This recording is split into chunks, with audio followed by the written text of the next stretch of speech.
अवतारां दी कथा लिख के फिर सतगुर लिख देन, मैं ना गणेशे प्रथम मनाओ, किशन बिशन कब हो नहीं ध्याओ, कान सुने पहचान न तिन से, लिव लागी मोरी पवेन से। गुरु गोबिंद सिंह, मेरी कोई जान पहचान नहीं।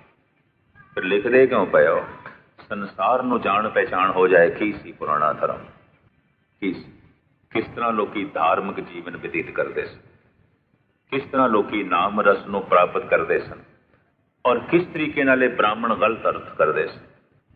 वात्सायन ऋषि ने काम सूत्र लिखे। आपकी ग्यारहवीं अर्ज करा, जब मैं बाबा बलवंत सिंह नाल गुरबाणी ग्रामर पढ़दा हुंदा सी, उदों कम से कम 70-75 साल दे ते हो गए सन। 82 साल दे होके बाबा श्याम सिंह जी दे डेरे गुजरे अमृतसर दे। सारे देश दे वो कथा ही करते सन। 50-60 साल कथा करते रहे, निर्मलिया नूं पढ़ाते रहे, उदासियां नूं पढ़ाते रहे सन गुरबाणी व्याकरण। मैं वात्सायन दा ग्रंथ काम सूत्र उन्हां कोल देखे। मैं कहा बाबा जी ये की? कहने कि जन्म काम तो होया है, संतान काम तो होई है, लंबे समय तक ये काम रहा है और मरदे दम तक रहिंदा है। इहदा ज्ञान ते होना चाहिए, इहदी समझ ते होनी चाहिए, इहदा बोध ते होना चाहिए। तो ऋषि वात्सायन ने वो लिखे है, ये शक्ति जब भ्रष्ट होती है तो किवें स्त्री चरित्र दिखाती है, पुरुष धोखे देंदा है। जिसनों गुरु नानक कहते ने, रन्ना होइया बोधियां पुरख होए सयाद, ये पुरुष किवें शिकारी बनता है ते स्त्रियां किवें चंचल बनदियां।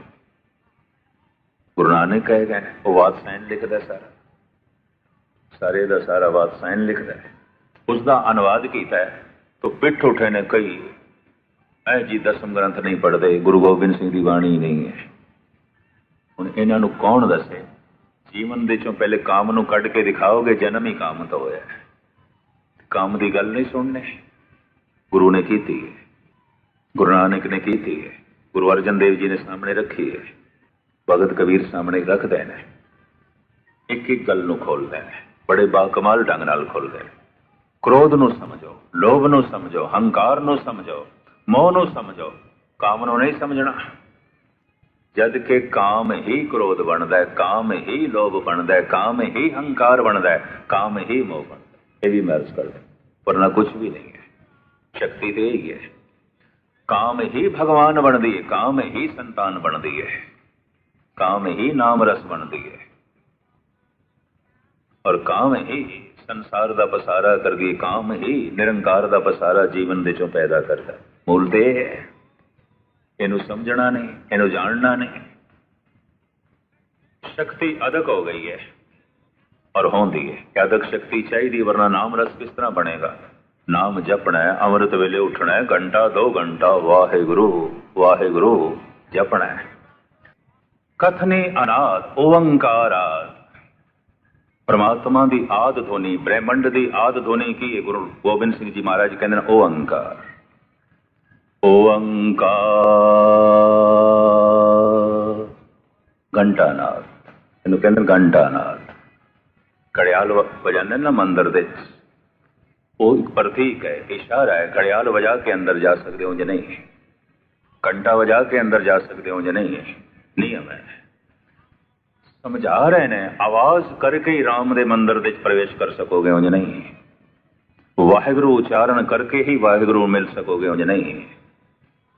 तो घंटा मंदिर दे लटकाण की की लोड़ है? जिंदगी मंदिर है और मुंह दे घंटा लटका रखे है परमात्मा ने। जबान घड़ियाल ते लटके पे है, यही घड़ियाल है और केड़ा घड़ियाल है? ये जिंदगी मंदिर है, हरि मंदिर है, वो शरीर है। अंदर नाम बैठा है, राम बैठा है। बजाओ घड़ियाल, वाहे गुरु। धुन थले आउंदी, ऊपर उठ के धुन थले आउंदी है। ऊड़ा सीधा नहीं पाना चाहिए, इतनी महज कर, सीधी लाइन नहीं पानी चाहिए। इंज घुमा के धुन ऊपर उठ के थले। गुंजार इसनूं कहंदे ने, गुंजार पानी। गुंबद भी इस वास्ते बनाए गए सन, गुंजारा पानी। सिर्फ दर्शन मात्र वास्ते गुंबद नहीं सन। आवाज गूंजे, गूंज के आवाज टकरावे। ये गल्लां खो गई, अमृत वेले करन दियां गल्लां ने। जब इस तरह का जप करोगे, वो जिहड़ी काम शक्ति है ऊपर उठेगी, नाम रस बन जाएगी। रोम रोम दे चो राम प्रगट होगा, रोम रोम दे चो परमात्मा प्रगट होगा। जिंदगी अमृत बन जाएगी, जीवन हरि मंदिर बन जाएगा। लेकिन निंदा नहीं है, कुछ समय तक ये शक्ति थले जानी चाहिए ताकि संतान का जन्म हो। अदक है शक्ति, अदक शक्ति संतान बनेगी, अदक शक्ति ही राम बनेगी, नाम रस बनेगी। 8 दिन का भुखा बंदा है, शरीर की जिहड़ी शक्ति सी वो छीण हो गई, खर्च हो गई, अदक बनी नहीं, तो इसमें तो भोजन चेते आ सकता है। इतनी मैं अर्ज करा, ना भजन चेते आएगा ना ग्रस्त चेते आएगा, कुछ बाकी नहीं चेते आएगा। भुखा है, कमजोर, शक्ति अदक चाहिए। मनुख उपर चढ़ाइयां ते चढ़े, ताकत चाहिए है, पर सीढ़ियां तो थले उतरन वास्ते भी तो गोड़ियां दमखम चाहिए ना, शरीर की ताकत चाहिए है, वरना थले किस तरह उतरेगा, किमें उतरेगा, ऊपर किस तरह चढ़ेगा जे पैरों दे दम नहीं है। शक्ति अदक चाहिए थले जाण वास्ते, शक्ति अदक चाहिए ऊपर उठन वास्ते, वरना नहीं, ना ऊपर जा सकेगा ना थले, लड़खड़ा जाएगा, गिरेगा। जिन्होंने कभी दसम ग्रंथ के दर्शन किए होवन, अवल तो साडे कोल गुरु ग्रंथ साहब जी महाराज के दर्शन करने का ही वक्त नहीं है। तो थोड़ा जिहा थोड़ा होर भी संदेह दूर कर रही है। कईयां दे मन च ख्याल है कि गुरु गोबिंद सिंह जी महाराज ने अपनी रचना गुरु ग्रंथ साहब जी महाराज के अंदर क्यों नहीं दर्ज की। तो अक्सर जो मैं 2-4 कारण संगतां दे सामने रखदा हुंदा वो ये कि गुरु ग्रंथ साहब दे निरोल ब्रह्म की कथा ईश्वर की, लेकिन दसम ग्रंथ दे गुरु गोबिंद सिंह जी महाराज की अपनी कथा भी है। अब मैं अपनी कथा बखाना, तो ये अपनी कथा सारी इतिहासक वार्ता है। मेरा जन्म किथे होया, कदों होया, क्यों कर होया, फिर मैं किस तरीके नाल बचपना कटिया, फिर मैं किवें जंग लड़े, ते हर जंग दी बड़े तफसील दे सहित विचित्र नाटक दे विच व्याख्या है। ये सारी गल इतिहासक हो जाती है, लेकिन गुरु ग्रंथ साहब जी महाराज निरोल ब्रह्म दी विचार ने इतिहासक पहलू दे खोज करोगे तो थानू लभणी नहीं कुछ। गुरु नानक देव जी का जन्म कदों होया, कित्थों होया, कुछ नहीं लिखिया गुरु ग्रंथ साहब दे। ये निरोल ब्रह्म दी विचार है। एक तो इस ख्याल नू मद्दे नजर रखदे होया साहिबां ने अपनी बाणी गुरु ग्रंथ साहब दे नहीं चढ़ाई। दूसरा जिहड़ा कारण है वो तर्क है कि गुरु गोबिंद सिंह जी महाराज ने अपनी कथा आप क्यों लिखी। अक्सर अवतारी पुरुषों की कथा दूजे तीजे पुरुषों ने लिखी है। श्री कृष्ण की सारी जीवन कथा वेद व्यास ने लिखी, कवि नरोत्तम ने, कैसो दत्त ने, इस तरह के होर आलमा ने श्री कृष्ण जी की जीवन कथा लिखी। गुरु गोबिंद सिंह जी महाराज की भी कोई कथा लिख सकता सी और लिखी जा सकती सी, पातशाह ने आप क्यों लिखी। विचित्र नाटक दे च ये ख्याल है कि जब भी कोई अवतारी पुरुष की कथा भावना नू सामने रख के लिखदा है, लिखारी के अंदर कहते भावना भी चाहिए है और ज्ञान भी चाहिए। निरी भावना वस हो के लिखांगे तो निरा ही अनर्थ होगा। कई संतां महंतां की मैं जीवन कथा पढ़दा, जिहड़ियां पुस्तकां लिखियां होईयां ये निरे उन्हां बंदियां ने लिखियां ने जिन्हां दे भावना ते प्रबल सी, ज्ञान की कोई गल नहीं सी।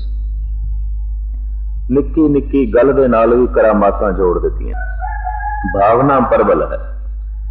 पर जे निरा ही ज्ञान होवे ते भावना ना होवे तो फिर सिर्फ तर्क खड़ी हो जाती है। ये दोवां दा मिश्रत चाहिए।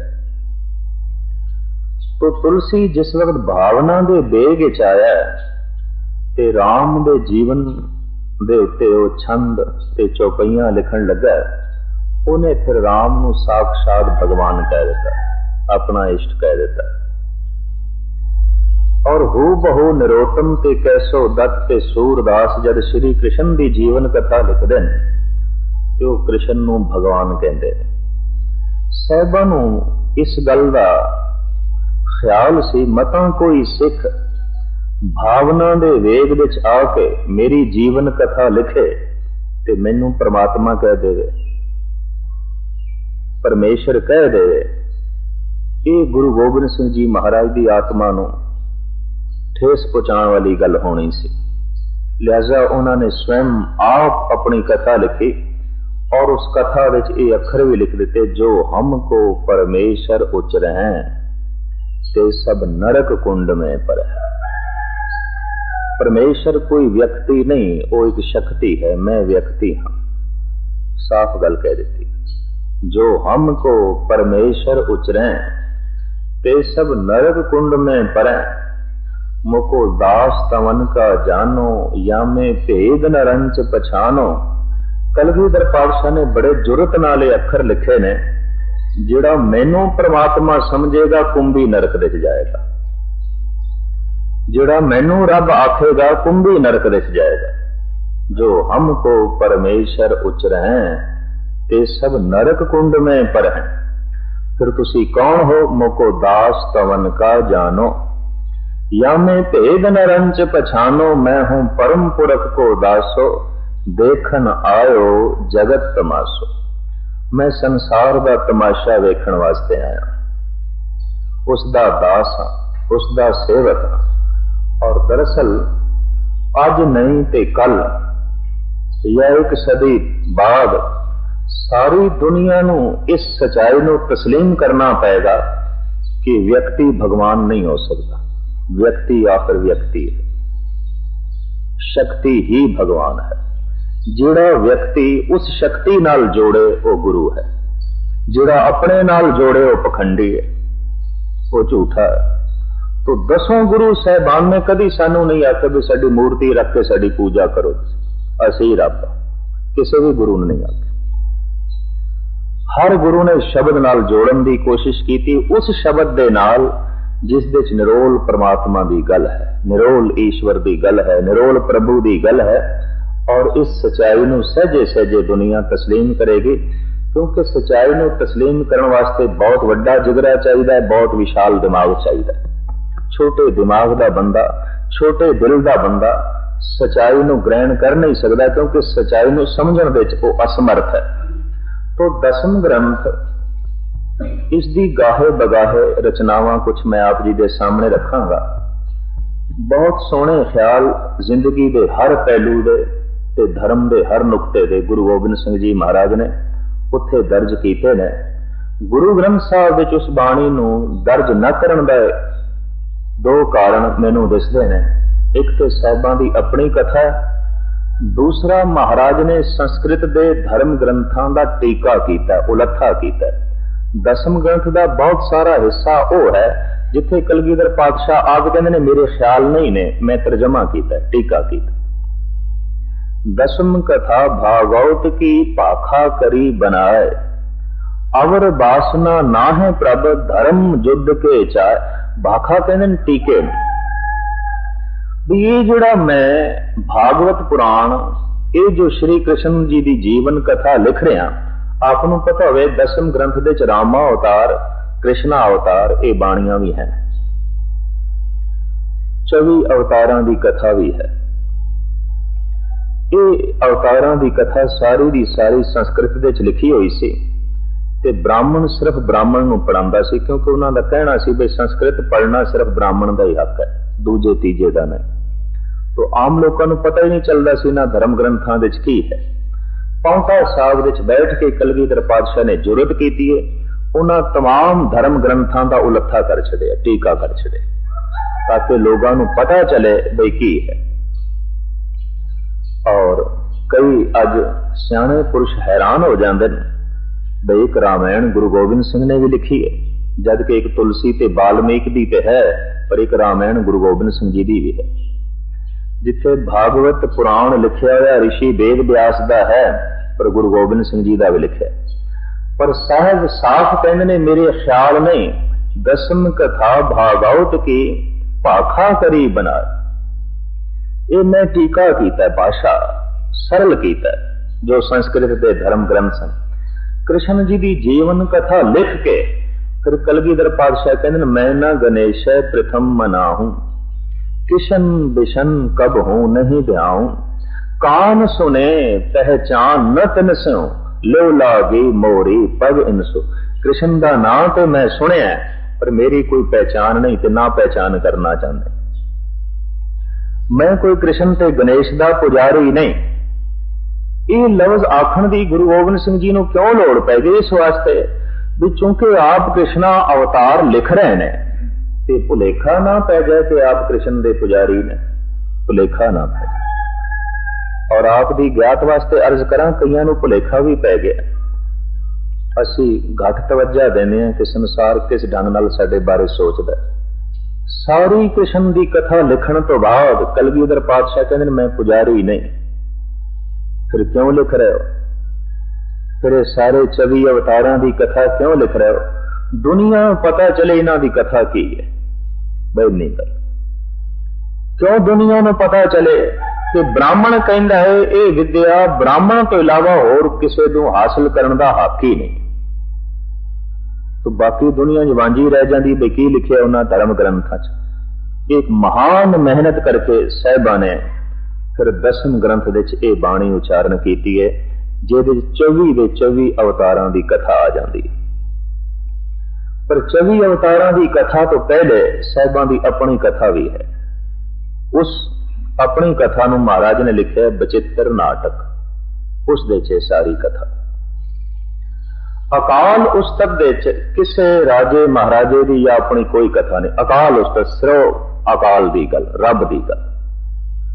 जिथे बचित्र नाटक या चंडी चरित्र या कृष्णा अवतार राम अवतार चलते हैं, उत्थे व्यक्तियों की गल चलती है, श्रेष्ठ व्यक्तियों की, उत्तम महान व्यक्तियां जिहड़ियां होईयां उन्हां दी गल। पर जिथे अकाल उस्तत है तो किसी व्यक्ति की गल नहीं, शक्ति की गल है, परमात्मा की गल है, ईश्वर की गल है। उस अकाल उस्तत दे चंद सवाल ने ते मैं वो तुहाडे सामने रखा।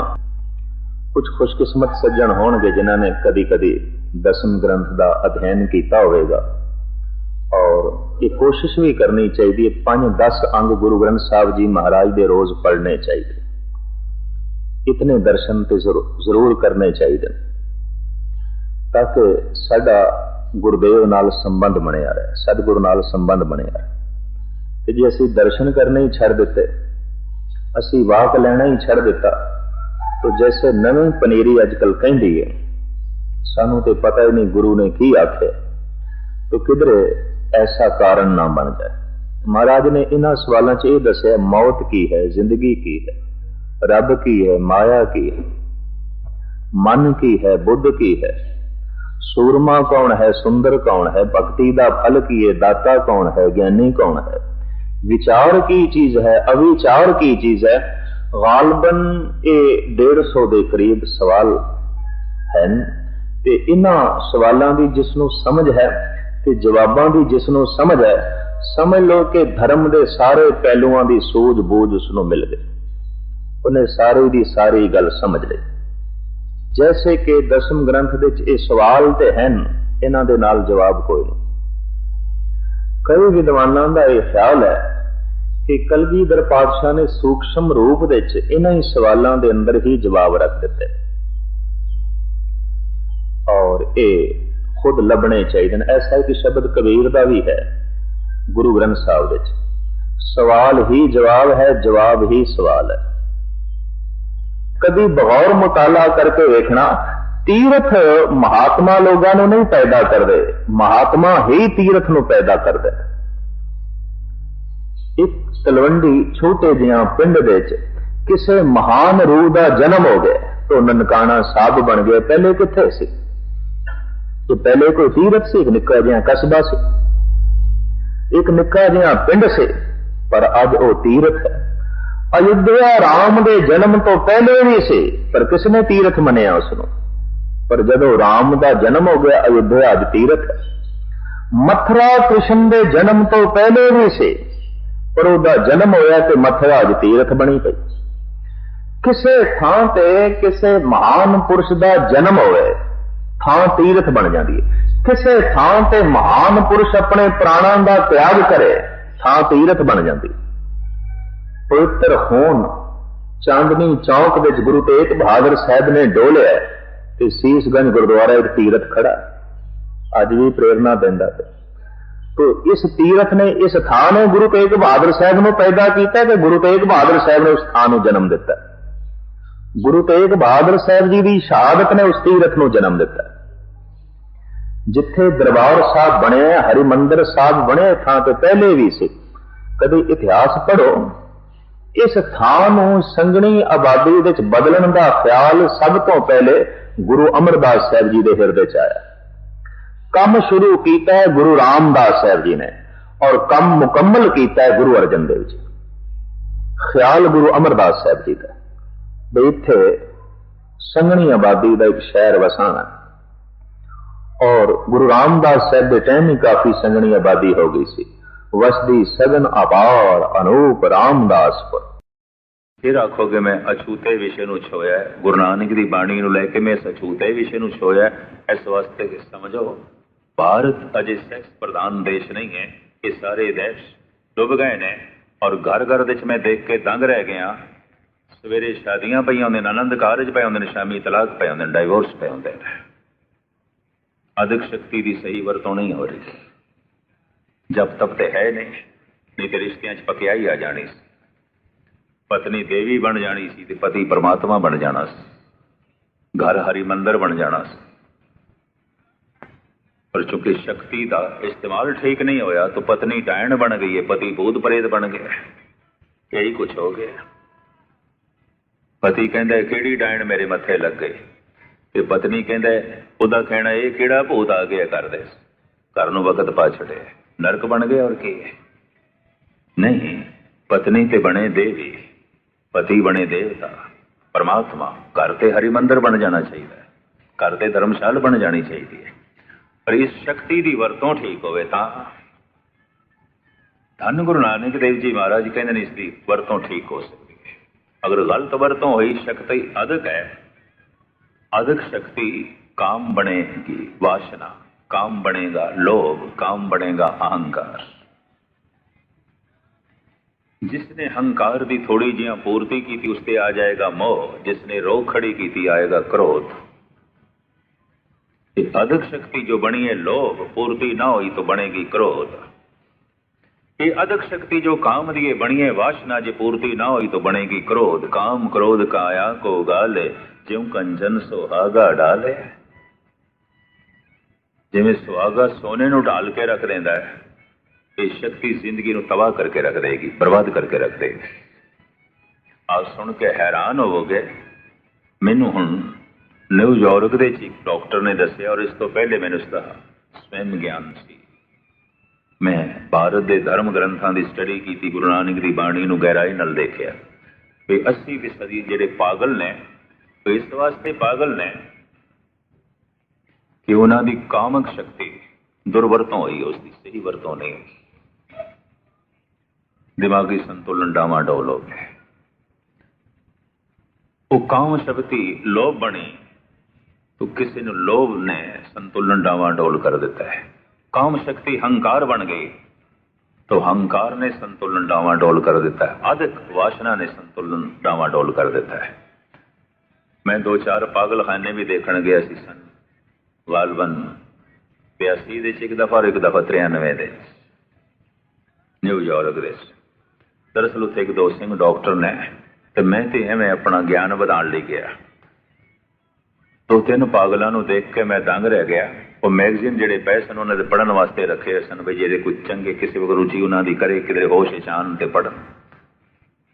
उन मैगजीन के ताज बनाए सिर ते रुमाल नाल बने राजे बने ताज बने ते हुक्म पे करन दूजे ते दूजे ने भी ताज बने वो भी उसनों हुक्म करे। डॉक्टर हस पे मैं कि नहीं ये हंकार ने संतुलन डावा डोल किया क्योंकि हर बंदा राजा ही बनना चाहता। चौधरी केड़ा नहीं बनना चाहता। कौन नहीं बनना चाहता। कौन नहीं हुक्म करना चाहता। बेचारे नूं हंकार ने डावाडोल कर देता है। पर थोड़े जिहा 80% नूं वासना डावाडोल कर देती है। कुछ ऐसे ने जिन्होंने लोभ डावाडोल कर देता। भयो लोभ संग होरा महाराज कहते हल्का हो गया पागल हो गया लोभ करके। किसी ਨੂੰ ਹੰਕਾਰ ਡਾਵਾਂਡੋਲ कर देता है। शक्ति ते काम है कि वासना बनेगी, शक्ति ते काम है, लोभ बनेगी, शक्ति ते काम है, हंकार बनेगी, पूर्ति हो गई तो मोह बन जाएगी, ना पूर्ति हुई तो क्रोध बन जाएगी। तो पूर्ति कितों हो सकती? नहीं होएगी। कतई इस शक्ति की पूर्ति नहीं हो सकती, लोभ की पूर्ति नहीं हो सकती, हंकार की पूर्ति नहीं हो सकती। सिकंदर मुल्क दर मुल्क जितदा जितदा फिर ख्याल आंदा सारा संसार में मुट्ठी च लेना। कोई बंदा रजदा है? सारे मेरे हुक्म दे थल्ले होने चाहिए। हंकार की कोई सीमा नहीं, लोभ की कोई सीमा नहीं, वासना की कोई सीमा नहीं। और इन्हां दी पूर्ति मनुख लग गया तो काम शक्ति भ्रष्ट करके रख देगी, पागल करके रख देगी, संतुलन डावाडोल हो जाएगा। कोई लोभ करके, कोई हंकार करके, कोई वासना करके। तो फिर की करिए? इस शक्ति नूं नाम रस दे च बदलीए, वाहिगुरू दी धुन अलाप करिए ते सुनिए ते शक्ति इस दे च खर्च होवे। जैसे खर्च होएगी नाम रस प्रगट हो जाएगा, परमात्मा प्रगट हो जाए। यही शक्ति संतान नूं जन्म देंदी और मनुख नूं भ्रष्ट भी कर दी है। यही शक्ति परमात्मा नूं जन्म देंदी और मनुख नूं महान भी बना देंदी। कल कलवाली काम मद मनुआ पीमण हार, क्रोध कटोरी मोह भरी, पिलावा अहंकार मजलस कूड़े, लबदी पी पी होए खुआर। दुनिया पी पी के इस नशे नूं ख्वार पई आउंदी है। केड़ा काम? सतगुर रहमत करन शरीर दी अधिक शक्ति नाम रस बने, परम रस, महान रस बने। और ये शक्ति भ्रष्ट ना होवे, इस वास्ते त्रिया चरित्र ते पुरुष की कठोरता का जिक्र गुरु गोबिंद सिंह ने किया है 10वें ग्रंथ। इस वास्ते ऋषि वात्सायन ने कामसूत्र लिखे। इस वास्ते गुरु नानक, गुरु अर्जन देव जी, भगत कबीर सानू सावधान कर देते हैं, सुचेत पे करते हैं। इस वास्ते खजुराहे दे मंदिर ने काम सिर्फ शरीर के तल ते रहना चाहिए, मन के तल ते राम, अंदर राम रहना चाहिए। राम की मूर्ति अंदर है, दीवारां दे उत्ते जो है काम दी मूर्तियां ने। ये बहुत गहराई च ना छूए, ये दिमाग का हिस्सा ना बने, सोचनी का हिस्सा ना बने, विचार का हिस्सा ना बने, सिर्फ शरीर का ही हिस्सा बने। तो इसकी व्याख्या जिस ढंग नाल जगत गुरु बाबा धन गुरु नानक देव जी महाराज करते हैं, तुच्छ बुद्धि अनुसार थोड़े सामने रखांगा। भुल चुक दी क्षमा। सारियां दा बार बार हार्दिक तौर पर धन्यवाद। वाहिगुरू जी का खालसा, वाहिगुरू जी।